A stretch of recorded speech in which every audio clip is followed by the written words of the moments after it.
Fighting underground is an organized army's worst nightmare.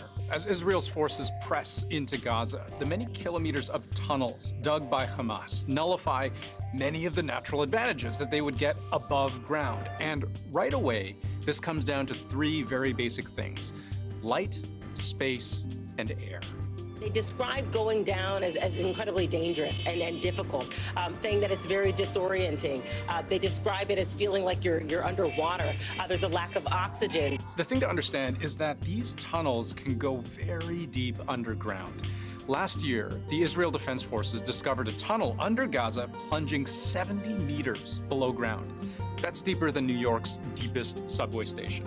So we're currently deep underground somewhere in the Gaza Strip. And when you're that far underground, the air is very thick with very little oxygen.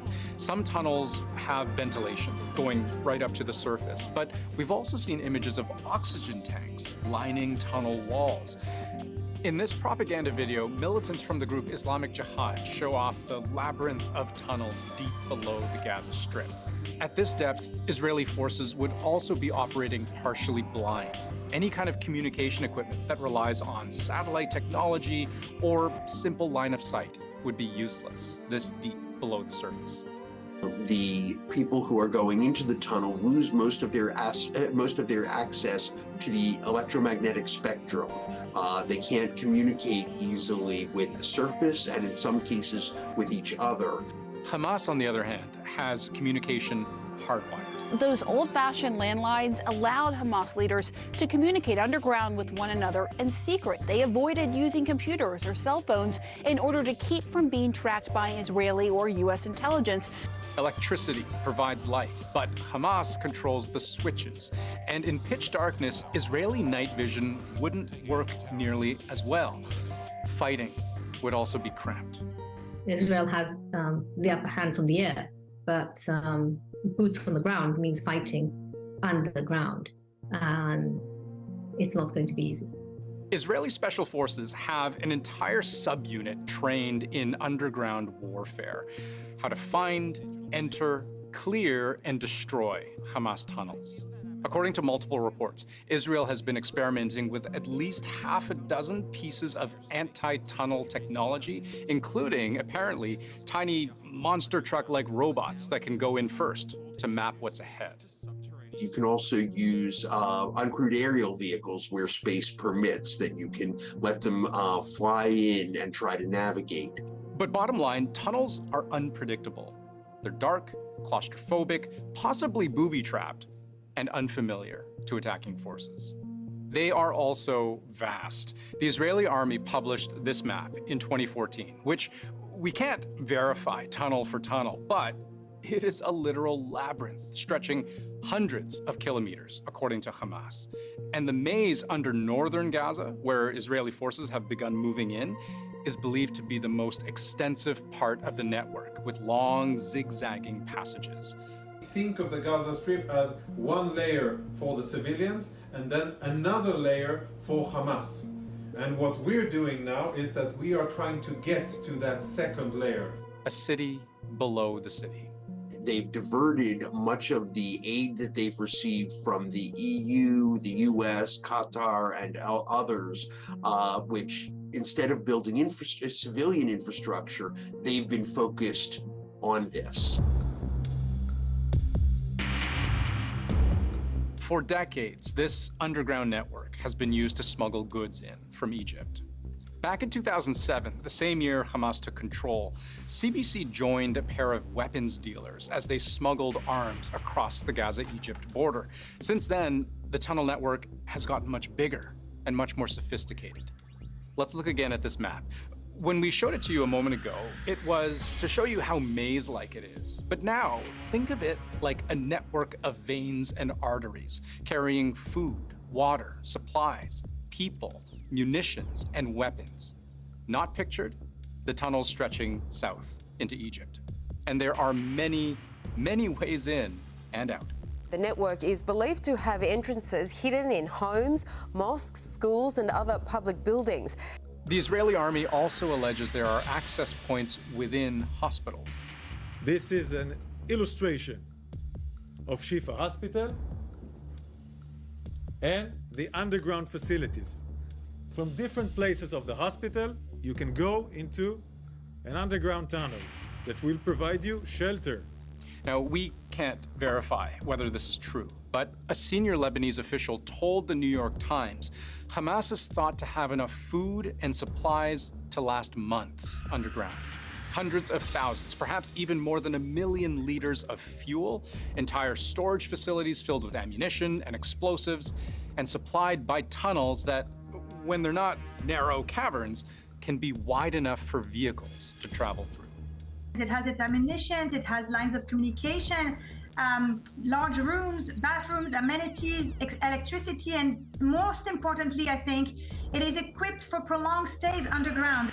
Over time, Hamas's ability to manufacture its own weapons has only increased. And consider, since the war began, and the most recent Israeli blockade of Gaza as well, restricting aid, fuel, water, and electricity, nothing goes in, Hamas has fired hundreds of rockets across the border.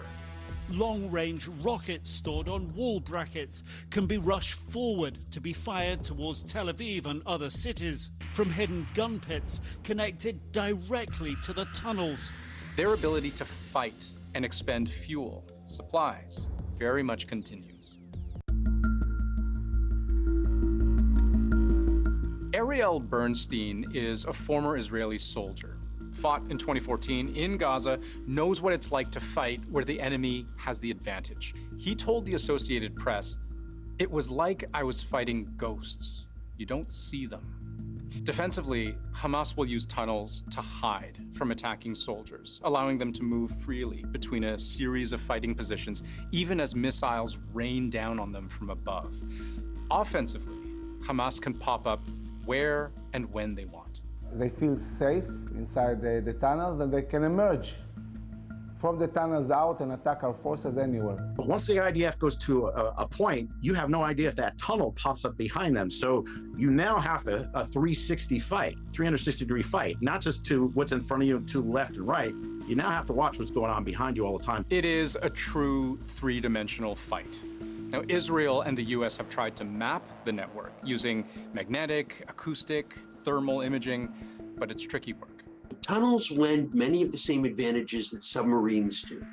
That by operating beneath the surface, there's an inherent information deficit which prevents the IDF or any military from easily characterizing what's there. And though the Israeli army claims to have destroyed more than 100 kilometers of tunnels over the years, including striking 150 underground targets just this past weekend, those tunnels are incredibly resilient. It depends not only on knowing precisely where the tunnel is beneath the surface, but on having the explosive power to be able to damage a tunnel network that's beneath perhaps layers of concrete, possibly layers of metal. Tunnels are relatively invulnerable in many cases. Even bunker busters, reportedly used by Israeli forces, designed to explode after penetrating earth and concrete with their long, narrow bodies,